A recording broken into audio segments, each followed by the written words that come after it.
Pemirsa, dari sejumlah fakta yang belakangan terungkap, lantas masih perlukah mengungkap motif dugaan pembunuhan oleh remaja di Lebak Bulus, Jakarta Selatan?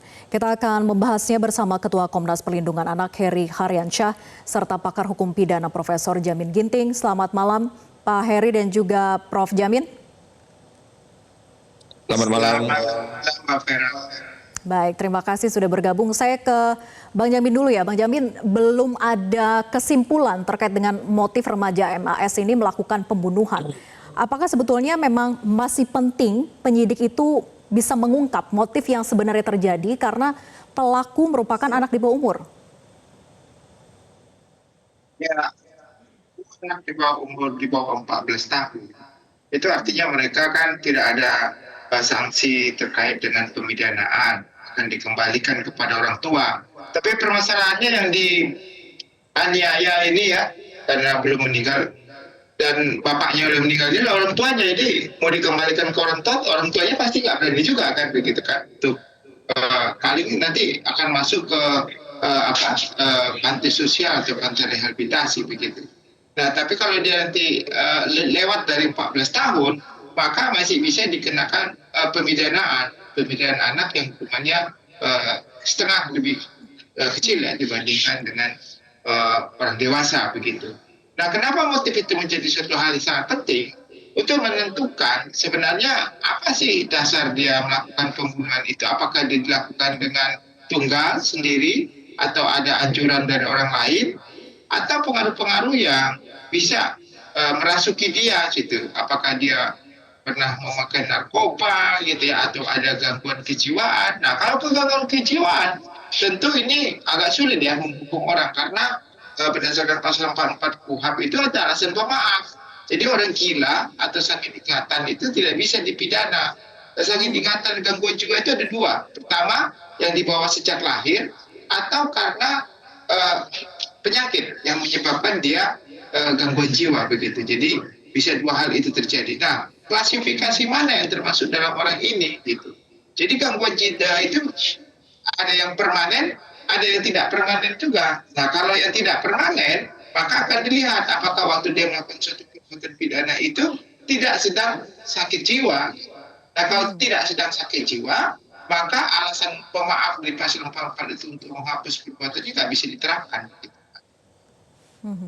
Oke. Penting bagi penyidik untuk mendalami motifnya apa ketika pelaku anak ini melakukan pembunuhan tersebut begitu ya. Saya ke Pak Heri. Pak Heri, Komnas Perlindungan Anak menyoroti terkait dengan bagaimana pola asuh dalam keluarga remaja berinisial MAS ini.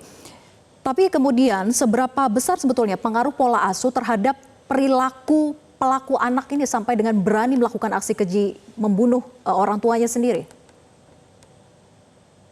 Baik, sebenarnya begini Mbak, kalau bicaranya pola asuh ya, memang pola asuh itu akan sangat mempengaruhi bagaimana seorang anak hidup, tumbuh dan berkembang.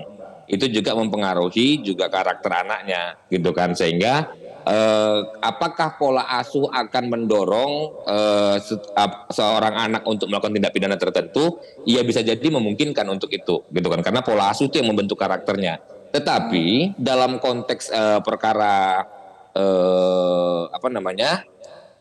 MAS ini, anak MAS ini, maka saya kira perlu juga memang harus didalami dalam semua sektornya ya, terkait dengan pola asuh dan terkait dengan motif tadi. Kenapa? Karena memang bagi kami sebenarnya penting untuk melihat motif dan penyebab anak MAS ini untuk melakukan tindak pidana pembunuhan kepada ayah dan neneknya dan percobaan pembunuhan kepada ibunya yang selamat ya.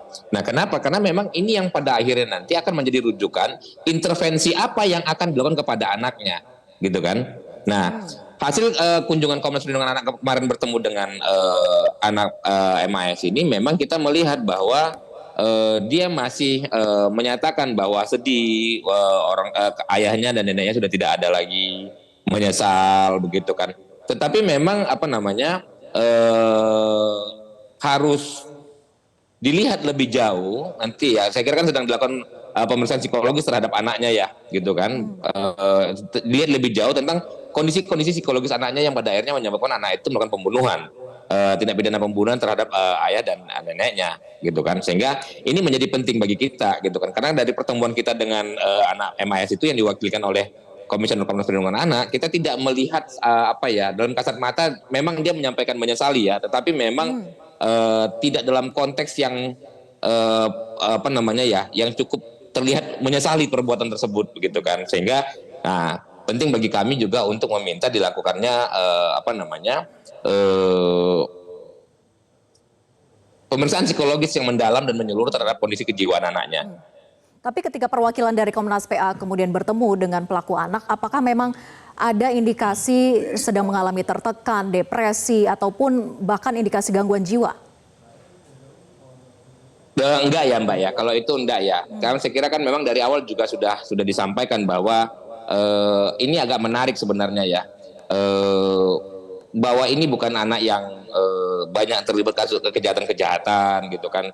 Dari pemeriksaan polisi juga handphonenya juga tidak ada sesuatu yang aneh-aneh, malah video-video lucu saja dalamnya begitu kan. Di kesehariannya juga orang yang dianggap sebagai anak yang ramah dan segala macam begitu ya. Nah, tetapi dalam pertemuan kemarin itu memang tidak ada kita melihat kondisi ketertekanannya ya, walaupun dia menyampaikan tentang permintaan maaf, menyesali dan segala macam. Tetapi memang kalau dianggap dia menjadi tertekan, saya kira tidak ya. Kita nggak melihat sampai ke sana kemarin pada pertemuan itu ya.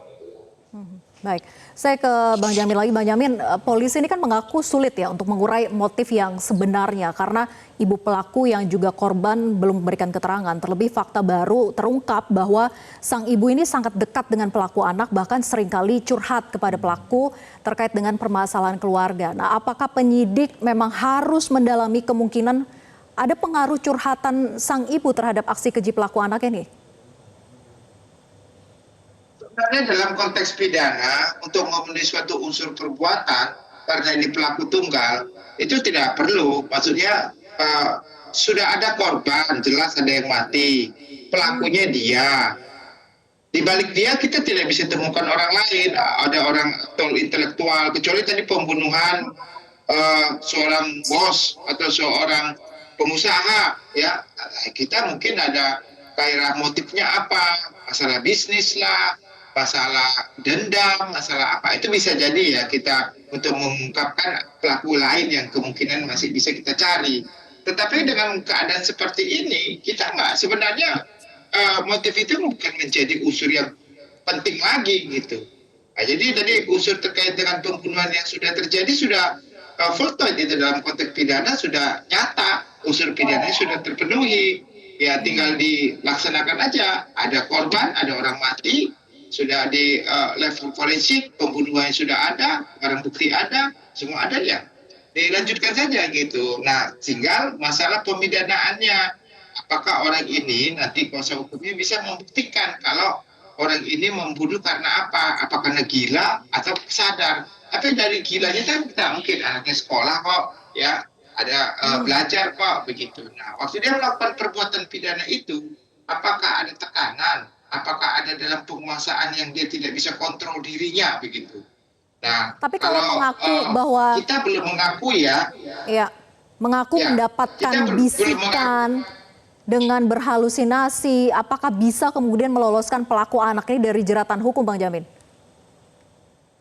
Oh enggak, kita nggak ngakuin itu. Jadi kita nggak ngakuin contohnya klinik-klinik begitu sebagai alasan di bawah pengaruh ke orang lain gitu. Artinya dalam konteks pidana bisa orang dibebaskan karena dia itu gila, lupa ingatan kan, atau itu aja gitu. Tapi kalau terkait dengan dia melakukan itu bukan atas penguasaan dia, dikontrol sama roh halus atau roh jahat gitu ya. Oh saya membunuh ini karena saya dikuasai roh jahat. Ya roh jahatnya dia begitu. Roh halus atau apa gitu ya, nenek atau kakeknya datang ke tubuh dia lalu menusuk orang begitu, itu nggak bisa gitu, nggak bisa dijadikan alasan membebaskan dia dari pertanggungjawaban pidana. Satu-satunya ya pasal 44 itu gila, tidak jiwanya terganggu atau jiwanya tidak sehat itu ya, karena lahir sejak lahir atau karena penyakit yang memang ada, tapi tidak seketika tiba-tiba gila begitu, nggak mungkin bisa. Jadi saya nggak yakin juga ini anak mempunyai alibi ya, dalam konteks pidana kan dia mempunyai alibi karena dia pura-pura gila atau sakit jiwa begitu. Nah, itu mungkin yang membuat dia. Jadi nggak ada masalah ya terkait dengan motif, itu nggak menjadi unsur utama ya. Karena kita nggak perlu ada orang lain yang mau kita cari. Jadi tinggal dijalankan aja, memenuhi unsur, barang bukti ada, semua alat bukti ada, saksi segala macam, jadi bisa dilanjutkan. Pak Heri, pengakuan terkait dengan adanya bisikan, halusinasi, apakah lebih dimungkinkan bahwa ini hanya sebuah alibi agar bisa terbebas dari jerat hukum? Saya tidak melihatnya, tidak berani juga menyampaikan itu alibi ya. Walaupun sepakat dengan apa yang disampaikan Prof. Jamin Ginting tadi terkait dengan positivisme pidananya, begitu kan. Tetapi memang dalam konteks anak sebagai pelaku tindak pidana itu memang pemidanaan itu dimaksudkan sebagai upaya rehabilitatif terhadap anaknya. Sehingga itu yang kita maksudkan tadi. Kenapa kita menjadi penting untuk melihat apa sebenarnya yang terjadi sampai pada perbuatan itu terjadi, gitu loh. Kenapa? Karena memang di luar upaya pidananya itu harus ada upaya rehabilitatif lagi kepada anaknya, sehingga apa yang akan dilakukan negara terhadap anak ini dalam konteks rehabilitasinya itu menjadi utuh dan menjadi jelas apa yang akan dilakukan, begitu kan. Nah, kalau masalah bisikan segala macam ya saya kira ya memang nggak bisa juga dijadikan ya alasan apapun di situ, kecuali ada secara psikologis atau secara bukti yang cukup kuat di depan hukum dinyatakan bahwa anak ini dalam melakukan itu dalam kondisi kegangguan kejiwaan, gitu kan. Apakah itu surat keterangan dokter jiwa dan segala macamnya. Tapi kan itu hanya menjadi alasan pemaaf, gitu kan. Tetapi memang apapun itu ya memang harus ada upaya rehabilitasi kepada anaknya, gitu kan. Nah, selain pidana yang berjalan, memang negara juga harus bertanggung jawab terhadap upaya rehabilitasi tersebut. Nah, ini yang kita dorong untuk melihat lebih jelas terkait dengan kondisi awal ketika anak itu melakukan tindak pidana tersebut, pembunuhan tersebut. Benar-benar harus membuktikan bagaimana kondisi kejiwaan dari pelaku anak ini. Terlebih dikatakan bahwa ia mengaku pernah diajak ke psikiater begitu ya oleh sang ibunda. Nah, saya kemudian ke Bang Jamin lagi. Bang Jamin, ada ikatan yang tentunya kuat antara korban dan pelaku. Korban dalam hal ini adalah ibu kandungnya sendiri begitu ya. Apakah mungkin kasus ini diterapkan restoratif justice karena sang ibu tidak ingin pelaku anak ini dihukum? Tentu bisa, karena kan ini saya kalau anaknya di bawah 14 tahun itu kan akan dikembalikan kepada orang tua ya untuk dia melakukan pertanggungjawaban untuk pembinaan. Tapi kalau orang tua nggak mau, dia masuk ke panti sosial. Nah, kalau di atas 14 tahun itu tergantung dari korbannya mau nggak gitu ya untuk RG gitu ya, restoratif justice, terkait dengan apalagi kalau anak sendiri begitu. Tapi ini penyakit atau bukan, ini juga sangat berbahaya kan. Jangan-jangan nanti kambuh lagi kan gitu ya, dibunuh orang lagi gitu. Jadi memang perlu pengawasan yang cukup ketat ya terkait dengan anak seperti ini begitu. Bisa jadi nanti ada ketidakharmonisan dengan ibunya bisa-bisa jadi masalah lagi ya, terjadi lagi, karena hal-hal seperti ini juga harus dihindari. Jangan sampai kita menganggap sudah sembuh ternyata belum sembuh, gitulah istilahnya begitu kan. Jadi jangan dia mengulangi lagi perbuatannya. Jadi kalau saya kira untuk memberikan efek jerah, saya setuju kalau anak seperti ini jangan sampai dihukum. Contohnya dimasukkan ke penjara, di penjara belum tentu lebih baik kan begitu ya. Tapi dengan rehabilitasi, masuk ke panti sosial dalam pengawasan ketat ya. Kalau dia dianggap dalam gangguan jiwa, tentu masuk ke rumah sakit jiwa untuk rehabilitasi sampai dia benar-benar sembuh. Jadi itu alternatif saya kira lebih baik ya dibandingkan dengan masukkan ke dalam penjara. Dan saya nggak yakin juga, dan saya khawatir ya, sangat khawatir kalau ibunya menerima lagi ya. Tapi saya tahu lah ibunya mungkin mengerti anaknya, tapi dari perspektif saya agak khawatir ya, jangan-jangan nanti bisa mengulangi lagi perbuatannya begitu. Baik, kita ikuti proses hukum yang sedang berjalan. Polisi masih mendalami motifnya apa, kemudian penyidikan juga untuk membuktikan bukti-bukti yang sebenarnya terjadi begitu ya. Terima kasih Bang Jamin, kemudian juga Pak Heri sudah bergabung bersama kami. Selamat malam.